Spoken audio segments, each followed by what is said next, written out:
Good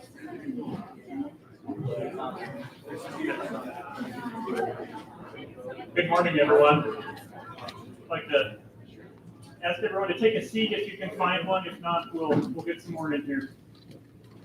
It's great to see so many out. This is I think a bigger group than we expected.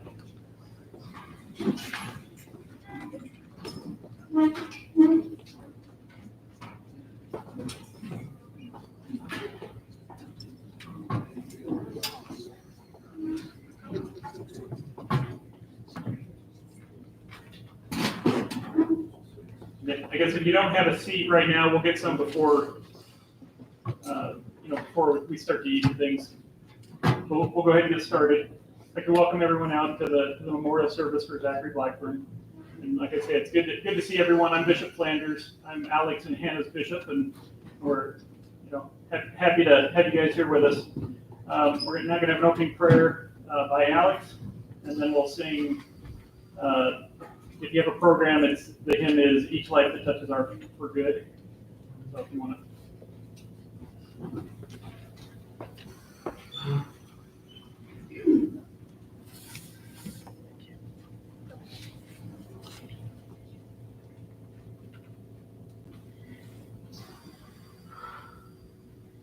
Dear Heavenly Father, we're thankful for this opportunity.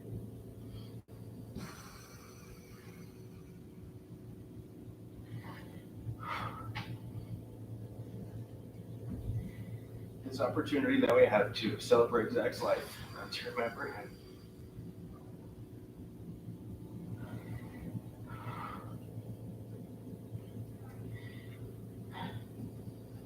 We ask Thee to be with us today and to go.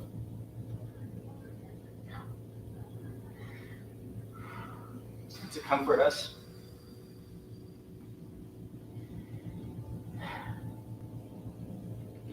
To comfort each of us in the unique way that we each need today.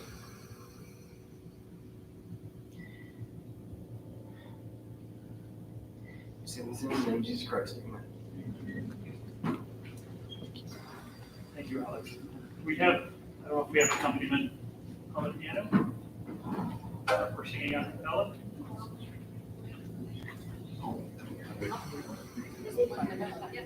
Thank you.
Whose lives proclaim the ocean to the Savior's name.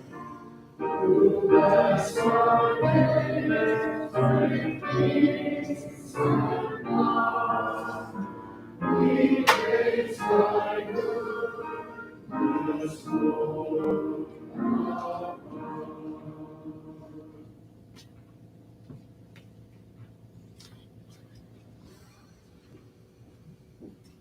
Well, now, got the eulogy by Pierre Smith.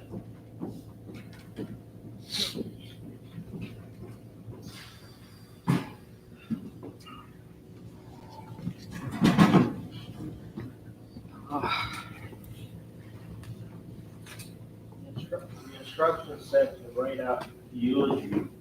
Don't wing it, and they're actually right. If I can get through this, it'll be a miracle.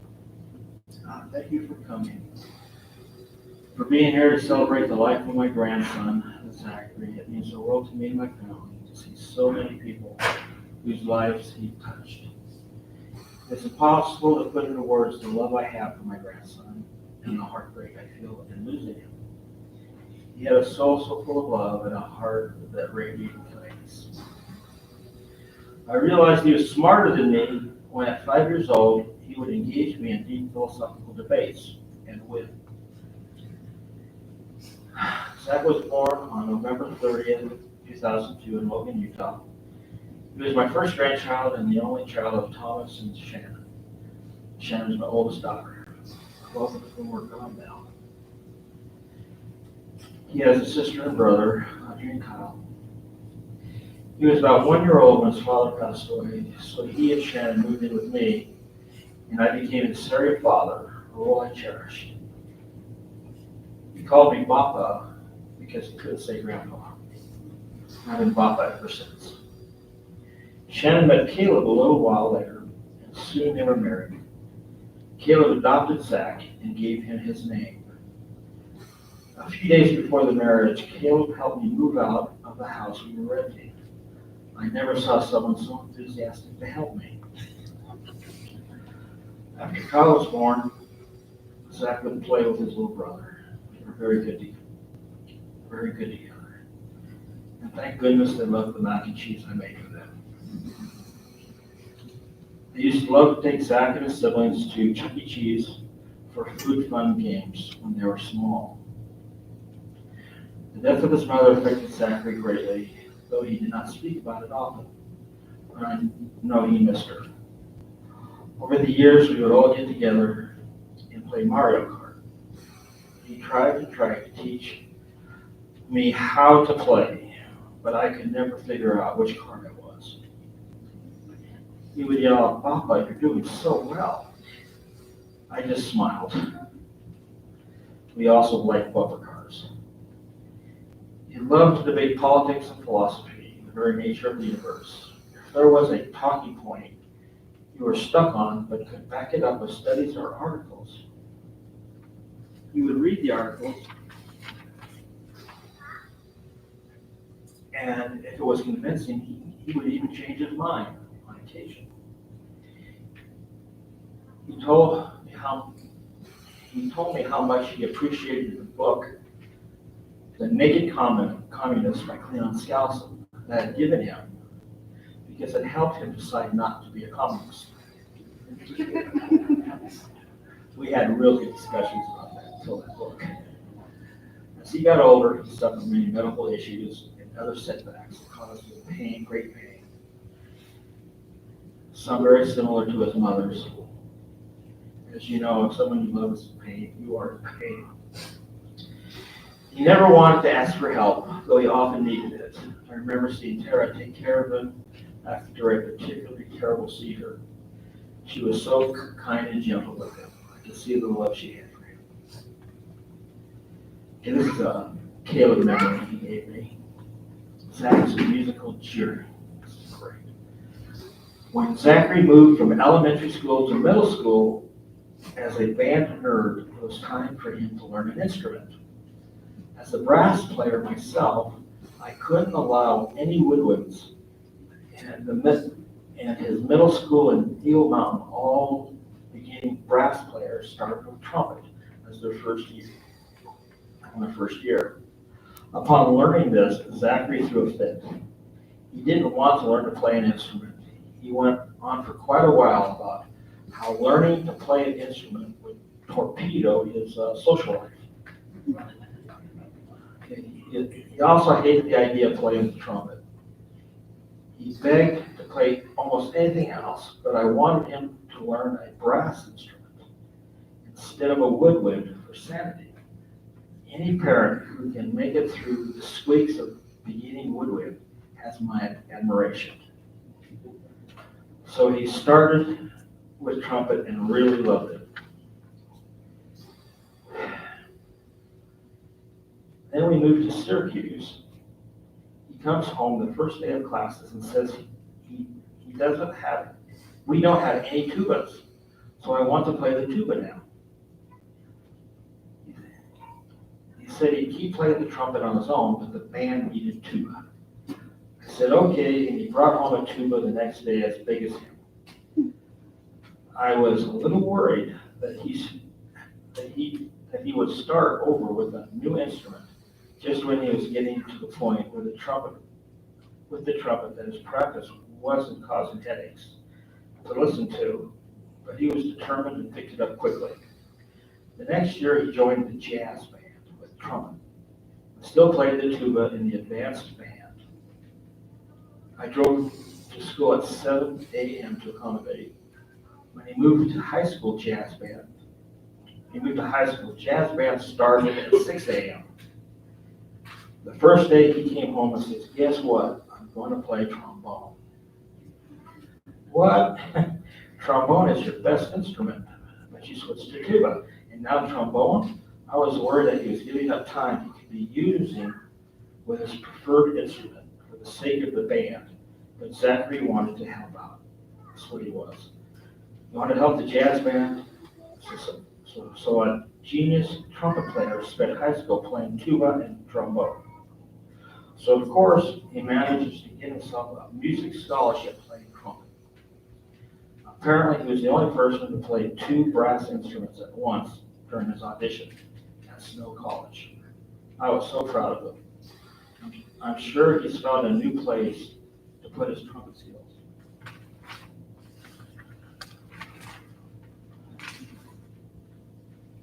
Put his trumpet skills to great use, although if heaven is short of French horn players, he might pick up another new instrument. The world is a sadder place without Zach in our lives. But Zachery touched each and every one of us and has left us with memories we will cherish forever. If any of you have something you would like to share now, I know Dylan wants to. Please come up, and we'll just keep going until no one. Dylan called dibs first. Dylan is Zach's best friend. Okay.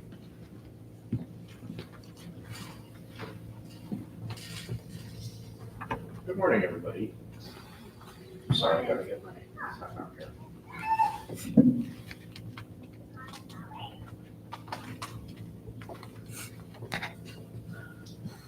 So, good morning. For those of you who don't know me, I'm Dylan. I'm one of the very few people who had the privilege to call Zach my brother. Although we don't share any blood, Zach and I were able to form a bond that exceeded friendship, and I truly consider him family. I'd briefly like to tell my experiences with Zach throughout our lives. Zach and I met in junior high in band. I played clarinet and saxophone, and he played trumpet and trombone and tuba. I believe our friendship really began in 9th grade when he was playing tuba and I was playing contralto clarinet. We sat next to each other each day, and during band, we even shared a stand for the majority of that year. I have numerous memories of getting reprimanded by our band director for goofing off during class. Zach had an enduring passion for music and was a particularly great trumpet player, as Pierre said. I remember once having him over at my house where he requested to play my saxophone and was being jealous how talented he was on my primary instrument. Throughout high school, we had many classes together and were friendly, but each of us had our own separate friend groups, and we didn't interact all that much for the majority of 10th and 11th grade. I remember all the hijinks he would get up to at the couches before school began, or at the couches before school began. I remember him debating with our history teacher about numerous topics. This all changed in our senior year. I don't remember the exact circumstances for what happened, but we began to play Dungeons and Dragons together with a large group of our friends, many of which are here today. Zach was the leader of the party and constantly kept me on my toes as the dungeon master. He always had some crazy idea or plan to solve any issues that the party encountered. He was responsible for some of the most ridiculous schemes and hardest fits of laughter I've ever experienced. Dungeons and Dragons proved to be a major part of our friendship. Zach was always my greatest supporter as a dungeon master and would tell anyone we encountered how much he enjoyed my style of running a campaign. This was another key element of Zach as a person. He was fiercely loyal to his friends and would boast of any of their talents to anyone who would listen. He was always more proud of his friends' accomplishments than his own. After high school, we once again drifted apart. Zach moved down south and I stayed in my hometown of Syracuse. We didn't interact all that much after we graduated, but this once again changed in 2022, which I attribute to be the year that our friendship took its best turn and began the golden years of our relationship. I remember us both being added to a Discord server by a mutual friend, Andrew.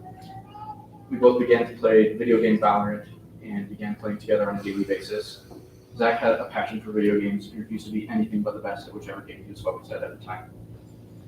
Zach was and will always be better than me at Valorant, another point of jealousy, but he proves to be another important facet of who he was as a person. I considered Zach a rival, something that I valued very much. Zach would push me to be better at everything that I did. Zach refused to be mediocre in any activity he took part in, and greatly encouraged everyone around him to do the same. This is something I will take throughout the remainder of my life. I will continue to push to be better at everything I enjoy in honor of Zach. Zach moved back to Syracuse, which meant we could see each other in person more often. We began hanging out multiple times a week, eating dinner and watching Game of Thrones, which was another fascination that Zach and I shared. We watched the entirety of Game of Thrones and House of the Dragon together, and we had many discussions regarding the series. Zach would always share an interest with his friends' passions and truly engage with them. This brings to mind a time in which Zach was willing to watch a Formula One race with me and my family. While he didn't care much for the sport, he was willing to show support to his friends by expressing interest in what they were interested in. Video games proved to be a continued area in which Zach excelled. We would continue to play together consistently, and we played numerous games together. Zach is the only person I know who can consistently beat me at Mario Kart, and I truly believe he's the best Risk of Rain 2 player in the world. Zach would continue to push me to be better at his games, and was overwhelmingly supportive of my passion for racing. He would watch me race on occasion and give me tips how to improve. He was eventually willing to race with me on several occasions, and proved himself to be a natural talent. Zach was extremely naturally skilled at anything he tried his hand at, but that wasn't all. Zach was willing to put the necessary effort into anything that he cared about to be the best. All these stories show what I see as important elements that define Zach. Talented, loyal, competitive, supportive, kind, and funny. Zach lived a truly challenging life, was regardless able to provide a great amount of light to the lives of everyone around him. It was a true honor to be able to know him as well as I did, and the lessons he taught me will stay with me for the rest of his life. We'll never see his like again, and now his watch is ended. Thank you.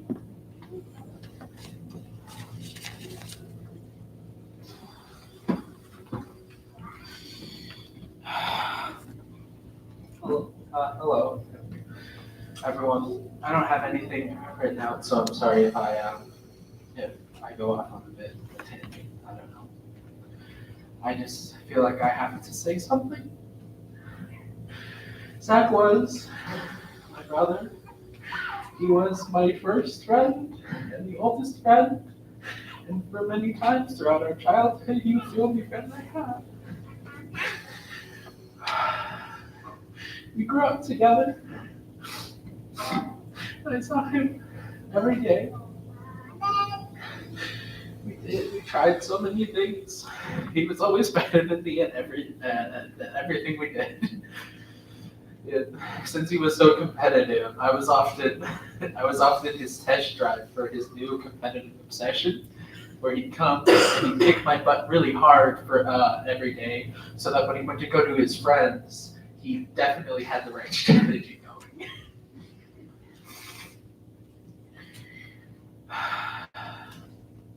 And he always, we shared a difficult childhood, but he always kept going, even when I couldn't. And he always tried to drag me out of bed to make sure I was practicing my instruments too. Did that. But as we both got older, we ended up drifting apart a little bit. And I regret that so much.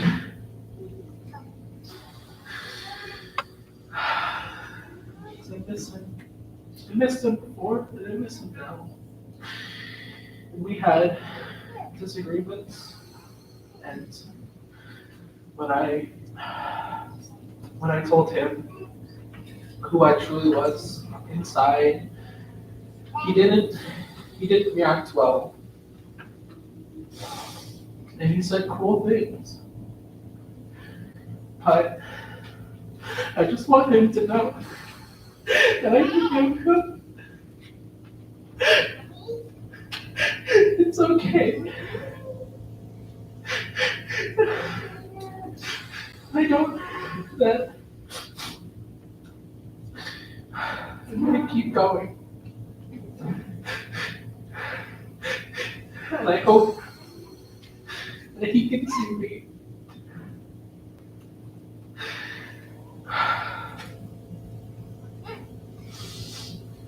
Thank you.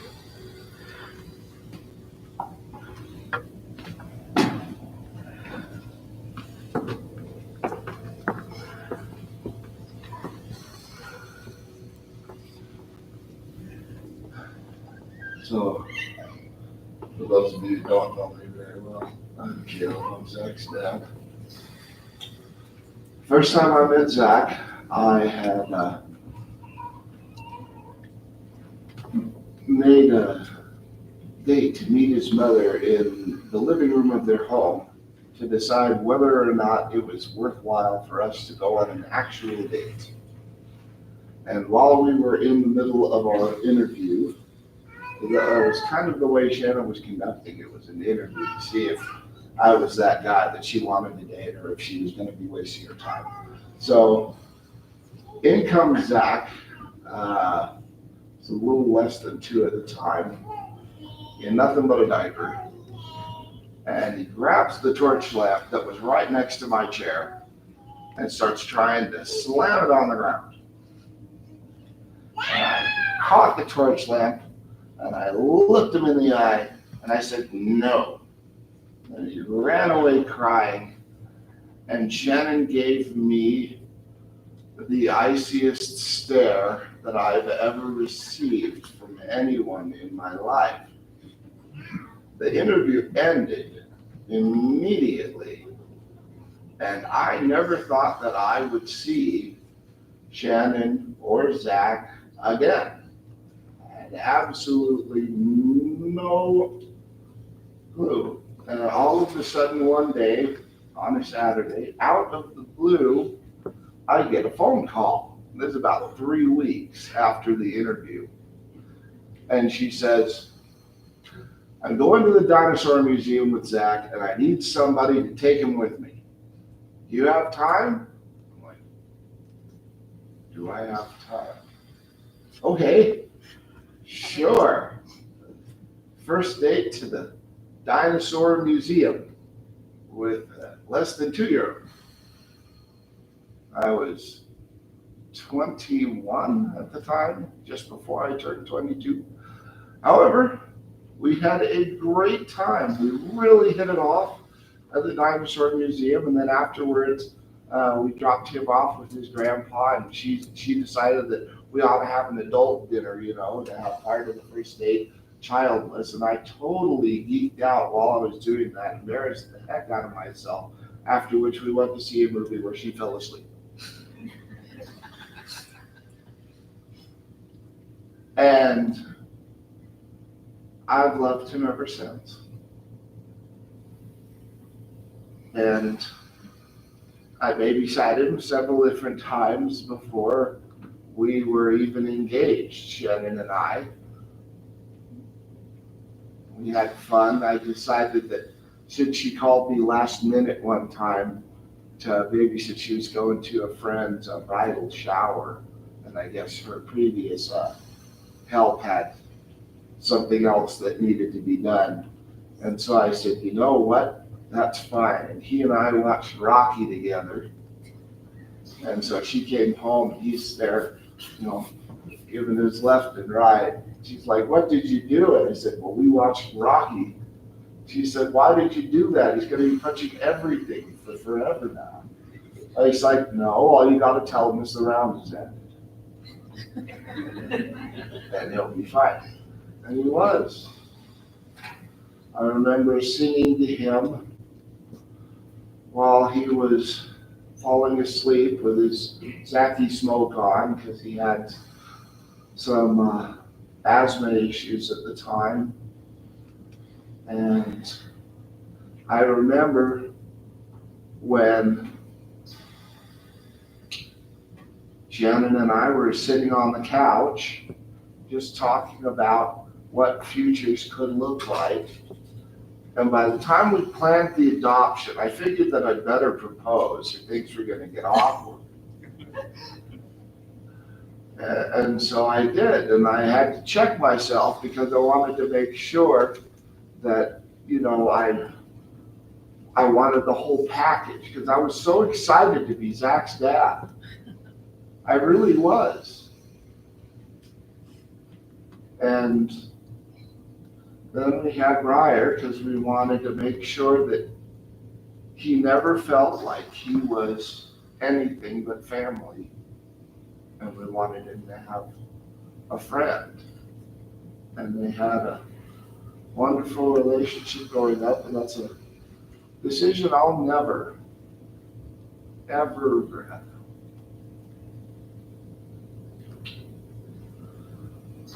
Most people, when you have kids, you get what you get. But I got to pick, and I picked him. When he first called me dad, I was just amazed.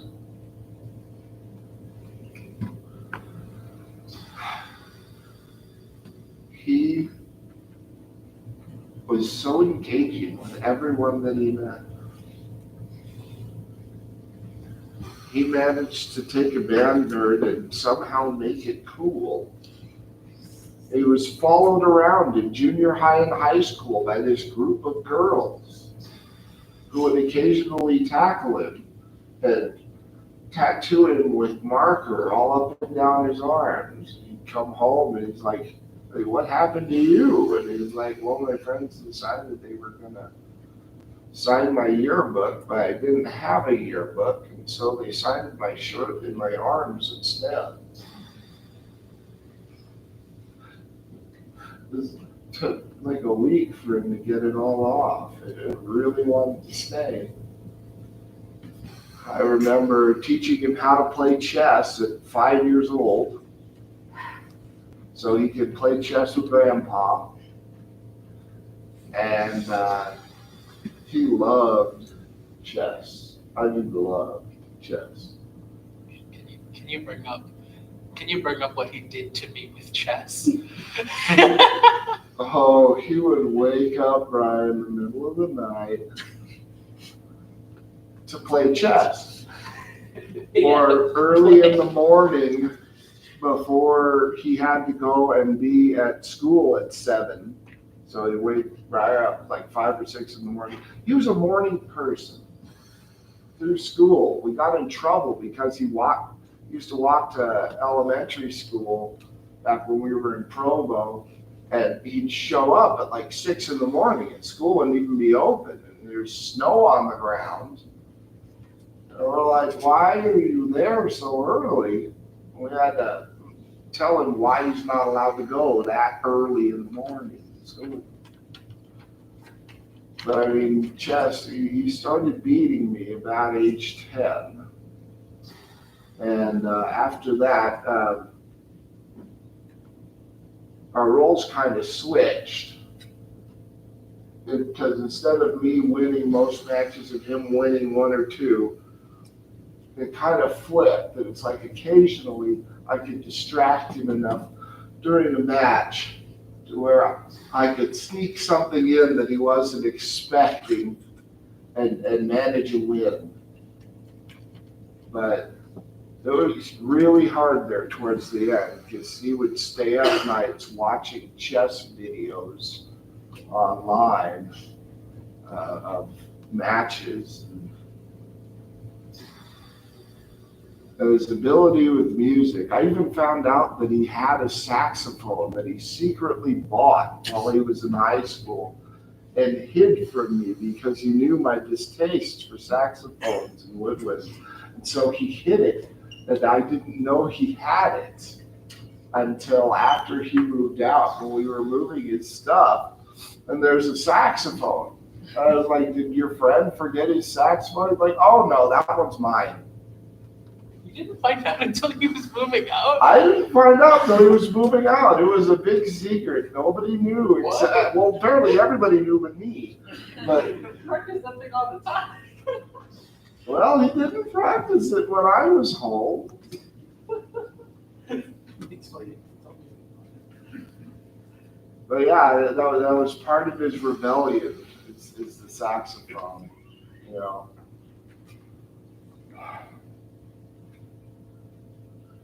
I'm gonna miss him. Gonna miss talking with him. Gonna miss arguing over pointless things with him.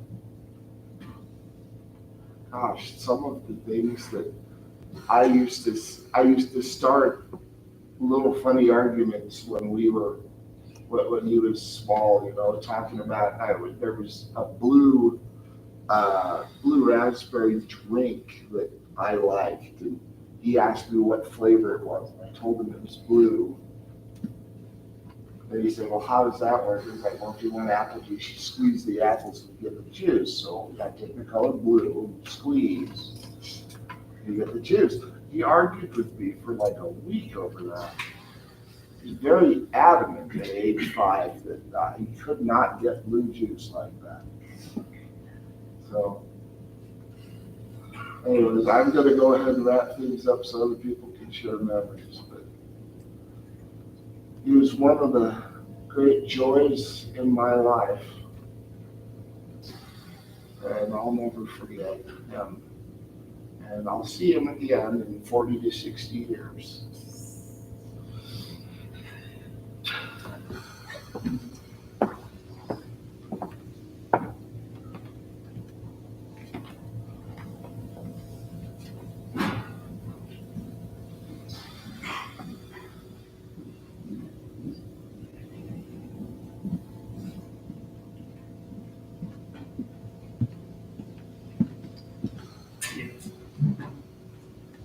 Hello, I'm Michael. I am Zach's uncle by marriage.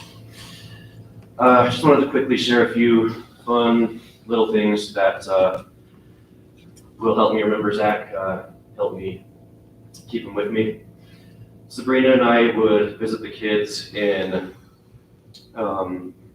Eagle Mountain as often as we could. Some of the games that will always help me remember Zach. One is Stratego. Any Stratego players in here? Briar? Yeah. The other one, of course, is chess, as has been mentioned.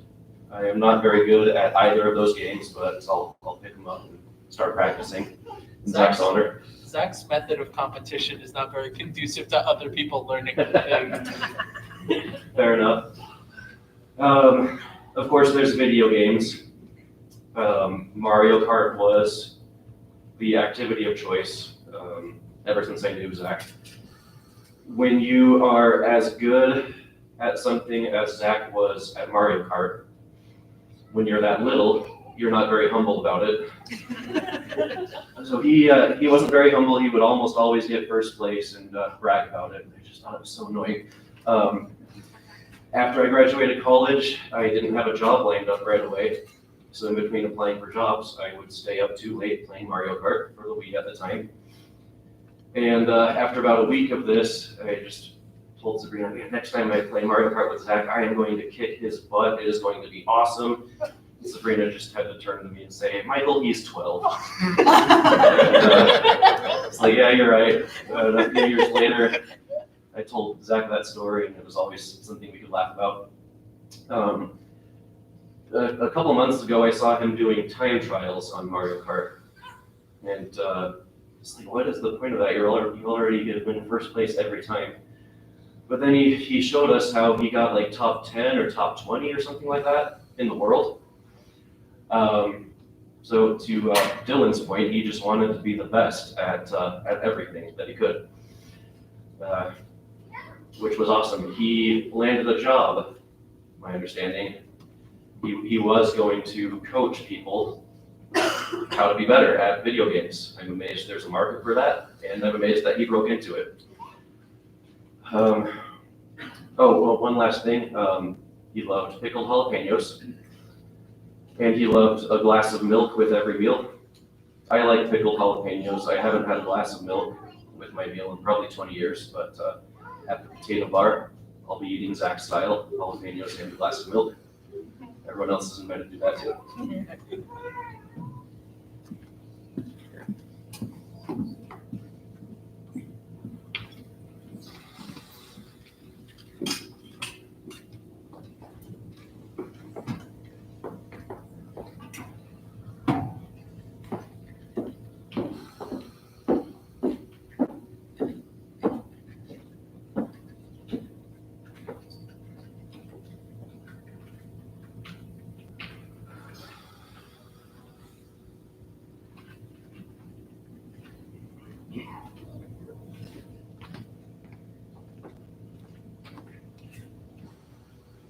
Hello everyone, my name is Andrew. I was friends with Zach throughout junior high and high school. So I just wanted to share a couple of the silly memories that I had with him that maybe some of you guys didn't really get to see as much. So like Dylan mentioned earlier, and as a couple of you guys have mentioned, Zach was very loyal and personable and engaging to the people around him. I met a lot of people through Zach. There are quite a few of his friends that are here today. And he would always introduce his friends to each other in the funniest ways. A memory that I have particularly, Zach named my sternum. He named my sternum Ralph. I don't know, I have like, I guess, a bit of an indent, which I think we like went swimming one time and he saw it and he was like, that's weird. And so he named it Ralph. And he, he's like, Ralph is a god that gives you all of your knowledge. And he would go around and he would introduce me to other people, his other friends, as the prophet of Ralph.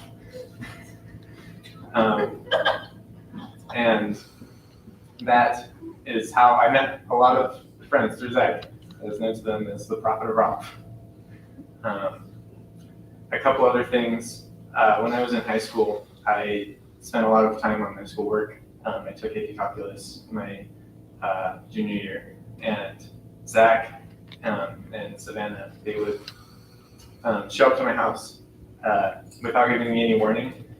They said that they would kidnap me and take me to do random activities to make sure that I was getting enough fun in during school. And Zach always likes to do kind of crazy and fun things. One year during October, he told me about a challenge that he was doing where he wanted to spend the entire month listening only to different covers of the song Spooky Scary Skeletons. And I spent a couple of days with him that month and driving around. He had found a lot of different covers. I was impressed. But as far as I was with him, he was successful. Listening to Spooky Scary Skeletons for hours. And yeah, I always appreciated his inclusivity, his thought for other people. He would always want to do new things, have debates, talk about interesting things. And one of the biggest things that I think I want to try to learn for myself, knowing Zach, was being friendly towards everybody around you. Like helping people meet each other, helping people have a good time, even if you're struggling. And I'm grateful to Zach for that.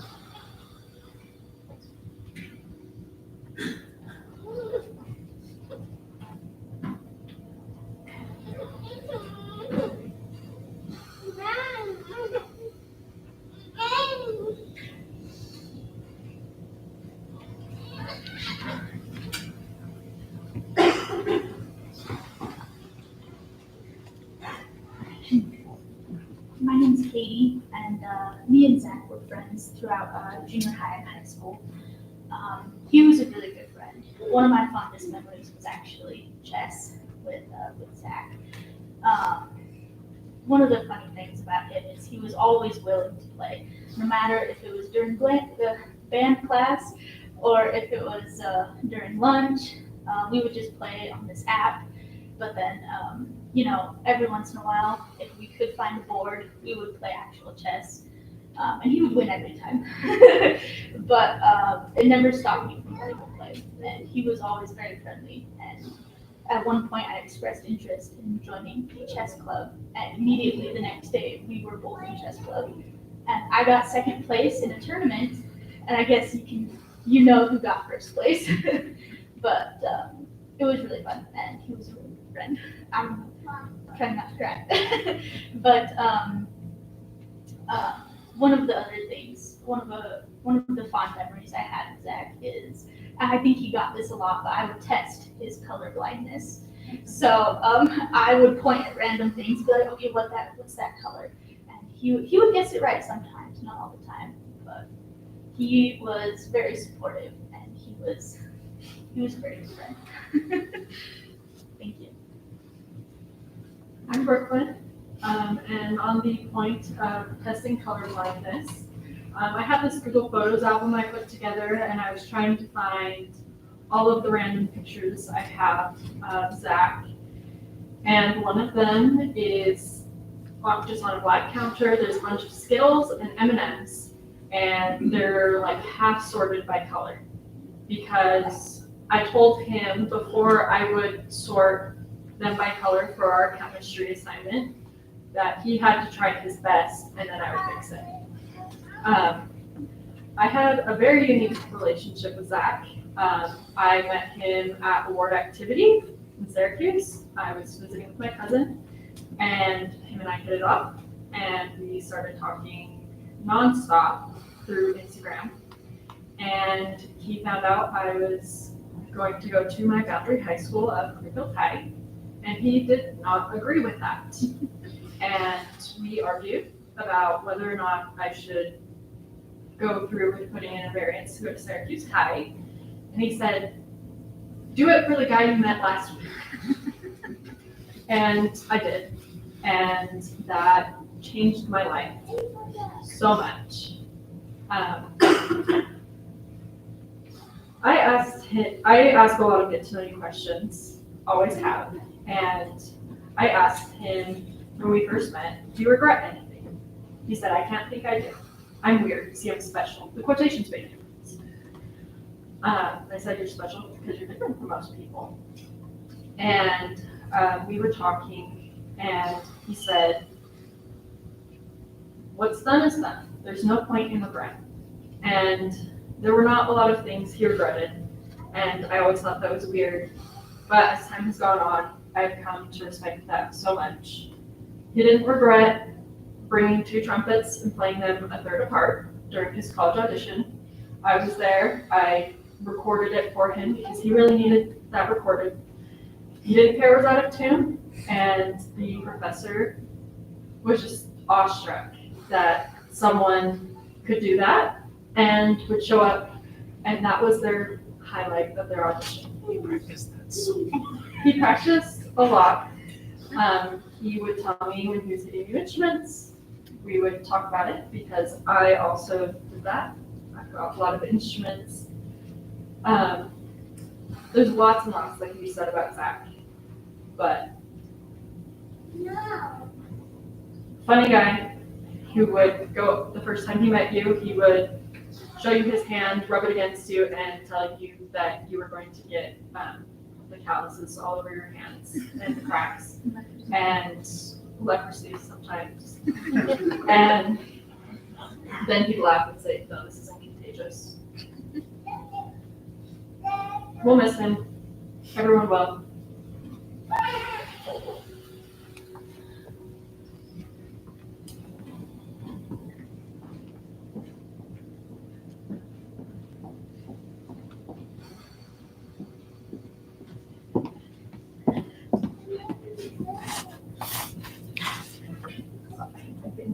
Snobby and crying, so I'm gonna use the tissues. So Zach, I met Zach when I was dating his uncle. He's so cute, a cute little 2-year-old with curly hair. And remember that, I don't know if he still did, but back then he only had his pancakes a certain way. Buttermilk pancakes with syrup round and round and round and round and round. That was the only way he would have them. And I didn't quite understand why he would like them that way, but after having children, I'm like, you know what? Of all the things that we can fight on, this is one less thing. And his mom, bless her heart, she had patience and the love for him. And she was like, Isabel, just go with the flow. It's just one less thing for him to you'll see. And I'm like, okay. And he was this adorable, cute 2-year-old. And even when he was, 8, 10, because they moved out to Utah and we were still in LA, he was just, he still had his 2-year-old smile.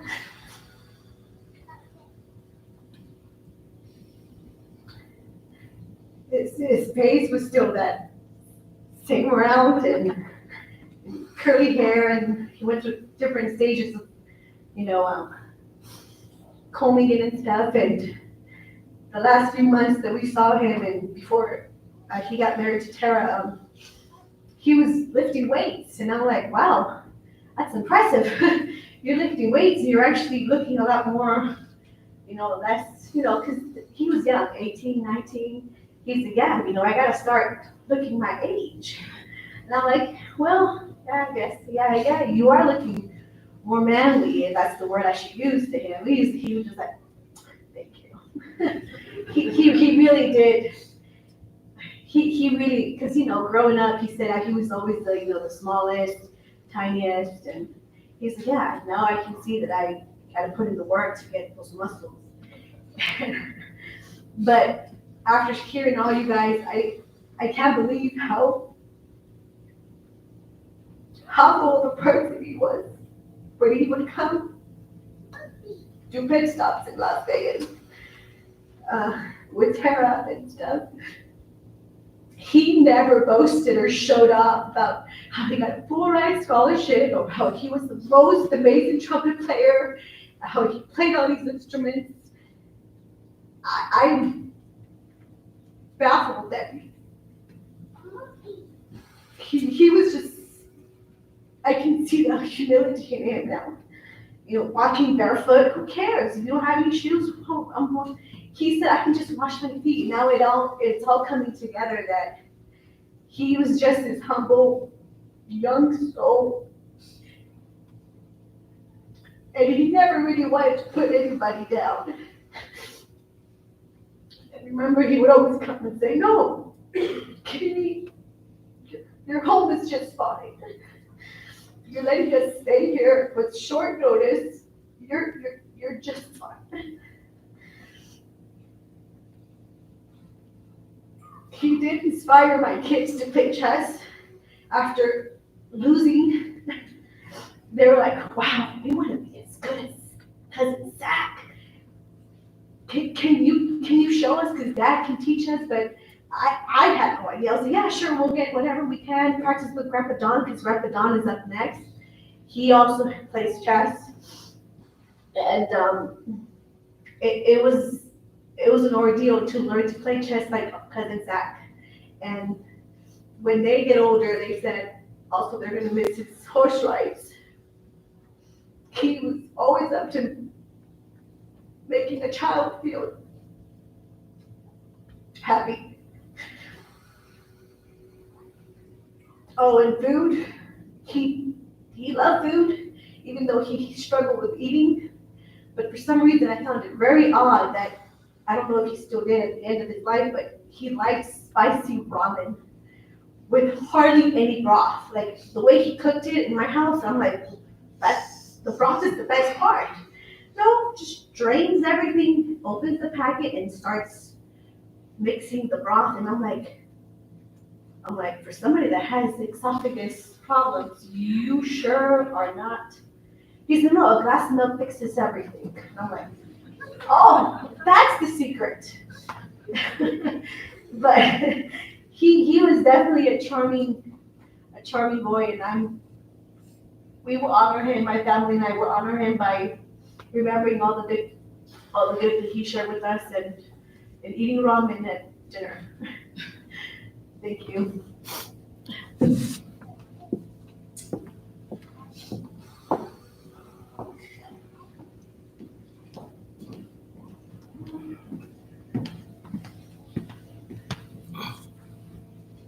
I'm Johnny. I'm one of Zach's best friends. I got the honor to call Zach my brother.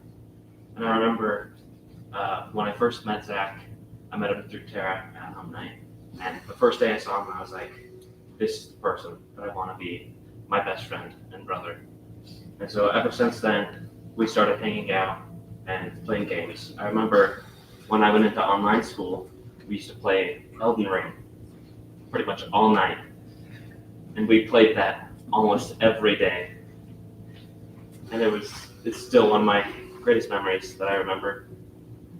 I also remember one day Zach found out that I had never tried sushi, and he was so adamant that I had to try it.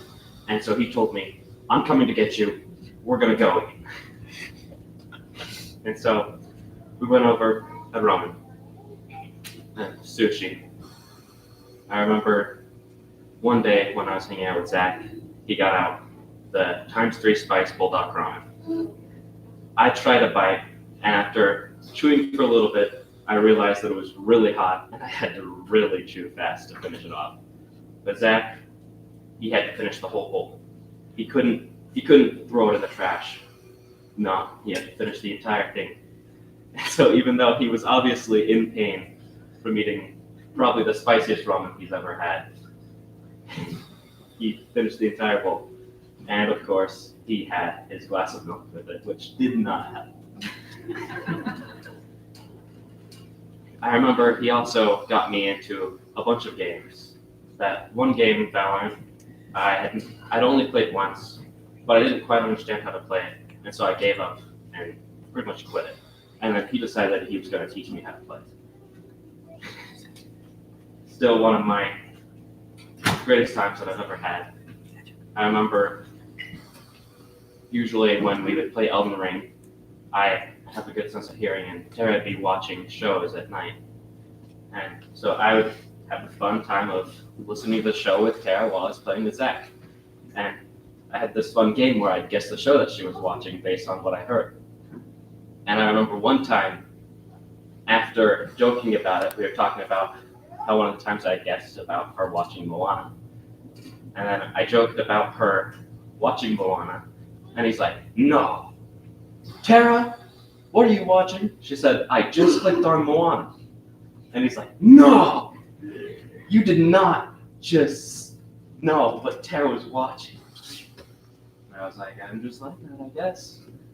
I remember we also used to play Fortnite, and my eyesight was always a little bit better than Zach's because I have 20/20 vision, and he's also colorblind. So it was always fun to tell him, I was like, oh, there's an enemy up really far ahead of us over there, and I'd shoot at him, and he's like, how'd you see that guy? Zach was one of my greatest friends that I've ever had, and I will miss him dearly. Thank you.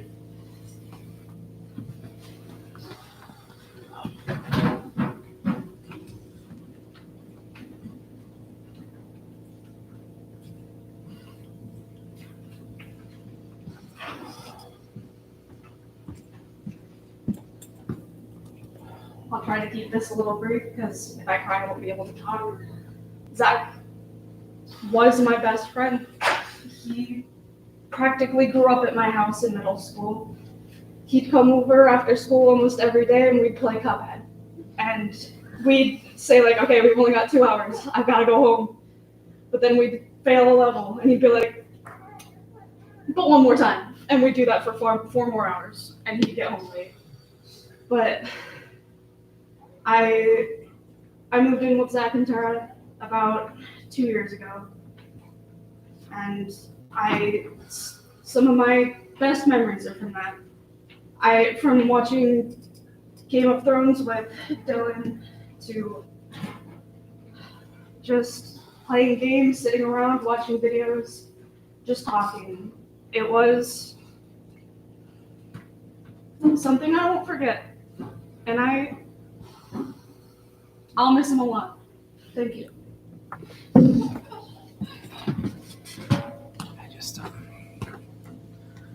Hey, it's me again. After hearing some of Zach's friends talk, I actually remembered something that might be very extremely amusing to the people because I realized that almost all of them said that they met in Syracuse. But before that, so when Zach was like still in elementary school, and we lived in Eagle Mountain, Zach and I were very into gaming YouTubers like little kids do, but we were not allowed to watch YouTube. It was against the rules.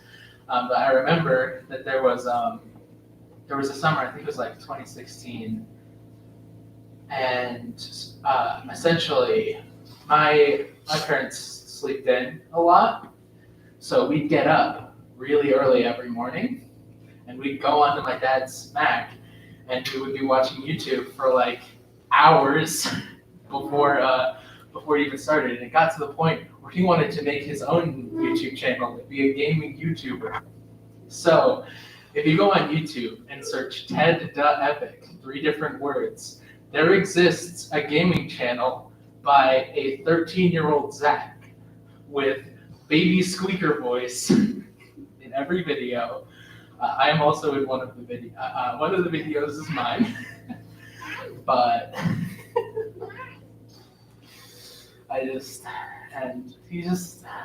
he always tried. He just had so many weird ideas. My dad's giving me an eye right now. You have to check that out. Oh yeah.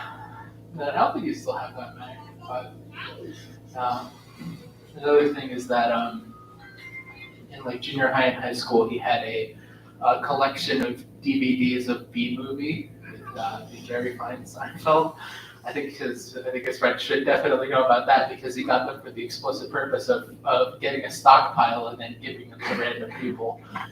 I think at one point he had over 20 of them because he had big bookshelves of DVDs and Blu-rays, and one of the shelves in front of all of the regular movies, there was just a big pile of, like 2 big piles that were just B-Movie, and those were all Zach's. He would go to Walmart explicitly to go into the $2 old DVD boxes and like dive for and like just fish for B-Movie.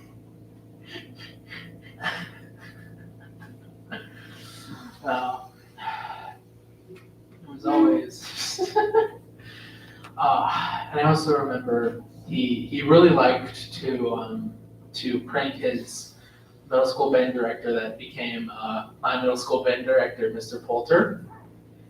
Even into high school, when he was, I think like when he graduated, he went and he pranked Mr. Poulter again. I think they sticky noted his car several times, and when he graduated from middle school, He said he told me his plan before he did it. He had printed out a bunch of little pieces of paper with Patrick from SpongeBob making a confused face and just the word jazz on like little pieces of paper about this big. And then they hid them in every single nook and cranny in that band room. They were everywhere. They were taped to the bottom side of music stands. They were in the soap dispensers. And this plan was so effective that a couple years later, when I joined that band, we were still finding them. The entire time I was in band, sometimes we would just open a folder that nobody had opened in a while, or just someone would like look behind a locker and they just find another one. And I got to have the privilege of knowing exactly who did that. Yeah. Just wanted to share that. He was such a funny guy. He was so proactive in his search for new things to do.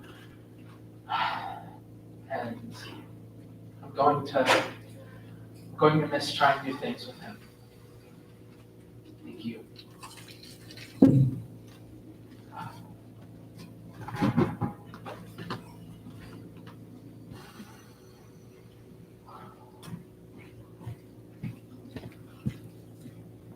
I'm Caitlin, and I knew Zach in junior high and high school, also from there.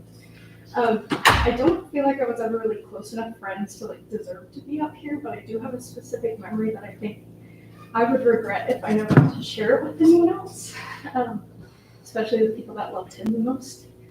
In junior high and ninth grade, we were in jazz band together, and we went to a festival to perform. I think it was at a high school somewhere in like Utah County, so it was a while away. When we got there, our director told me, leave your bag on the bus with your phone. I don't want to see a phone. So I did. I left it on the floor with it open and my phone in it. When it was done, I came back. Zach was sitting a few rows behind me, and I went to look in my bag, and my phone was gone. And I was like freaking out because at this point, I had been begging my parents for like months to get me a phone. All I wanted was a phone, and they finally gave in. And next thing you know, I can find this phone. We're on a bus going back home, and I'm like, did I bring the phone in with me? And I like fell out of my pocket. It's in this school far away, and I'm gonna have to beg my parents to come down here and try to find this phone in this school. And the whole time I'm freaking out, I was using Dylan's phone to try to call my phone and figure out if it was on the bus. Couldn't hear anything. But I kept looking back, and I'd see Zach's little head poke up from the seat, and he was just smirking. And I was just like, why is this kid laughing at me? Like, my phone is gone. But then after a while, once I had started trying to call my parents on Dylan's phone to let them know, he kind of like held my phone up, and I could see he was wearing my earbuds. And he was like, I just want to see what kind of music you listen to, but all you have is the same Taylor Swift album on your phone, and it just keeps playing over and over, so it's not that good. He's like, I don't think I like it. And so he gave it back to me. And of course he apologized, but I think when I think of Zach, I just think of like the little prankster in him, and all I can imagine is this little smirk on his face. He just had a grin that you could just tell he was up to something, or more of a smile, like I know something that you don't. And every time I picture Zach, I just see that smile, and it was very contagious. And I do regret that. We did have a lot of the same friends, so I did see Zach a lot, but I wish that I could have gotten to know him a little bit better. And I think I would have if I had a little bit more time. But I just wanted you guys to know that Zach has touched so many people's lives. Yeah.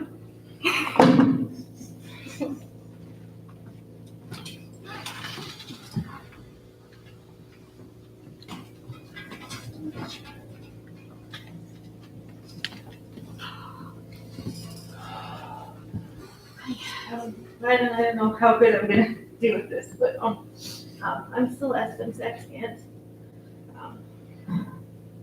After his father died, I stayed with Shannon, and because he was about 9 months old, had a semester off school, so I stayed with him to help while she was working in school to learn nursing stuff. and he was just such a fun little kid. We played games like everyone has mentioned. We played so many games, but he was, he was too young to really know what he was doing with the controller. So I'd be playing a game, and I would give him one that was not plugged in. And after about 5 minutes, he would realize that this was not doing anything, and he would want to switch controllers. So I'd give him mine, and then I'd reach out and switch him. So mine was the one doing it, but it never worked for very long. He always figured it out pretty quick, and I was like, you can't even talk. How? But anyway, he was a very special kid, and I lived in California for most of his childhood as he was growing up, so I didn't get to spend a whole lot of time with him. Just like once or twice a year, we'd go and see them. After he and Tara were together, and they would come down and visit us, and we'd spend more time together. And ultimately, he stayed at my house with my mother and my grandmother for a few months, and that's where he was the last 2 months of his life. But the first time he was with us again as an adult, and I got to know who he was as a grown person instead of just a little kid. He was so much fun. And it was so amazing to think of just this baby that I helped take care of and has grown up. This is a person that I like, and he's my friend. My sister made me a friend.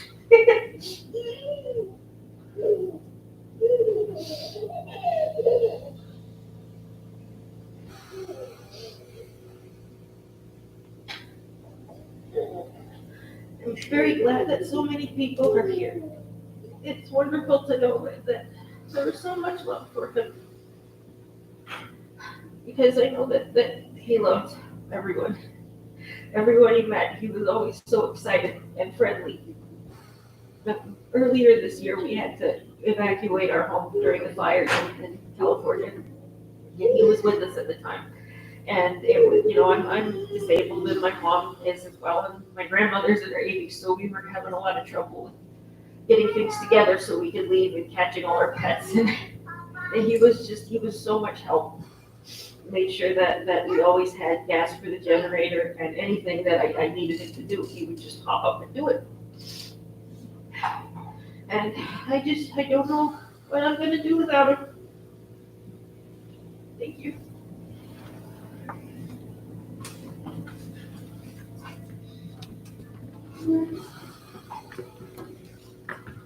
I don't know Zach, but I appreciate learning more about him through all of your stories and memories. It sounds like he was a wonderful young man full of a lot of love and fun and talent. And I'd just like to share one quick thought by Elder Russell M. Nelson years ago. He taught, "We can't fully appreciate joyful reunions later without tearful separations now. The only way to take sorrow out of death is to take love out of life." So the sorrow that we feel today for Zach is the evidence of the love that everyone has for him, and I can feel that here. But the hope that we can feel of reuniting with him one day is evidence of the love that our Heavenly Father has for us. And I would just like to testify that through the atonement of Jesus Christ, that will be a reality one day, that we'll be reunited and get to see our loved ones again. I say that in Jesus Christ's name. We'll have a closing prayer now by Jeremiah Blackburn, and then we'll enjoy some lunch. Jeremiah.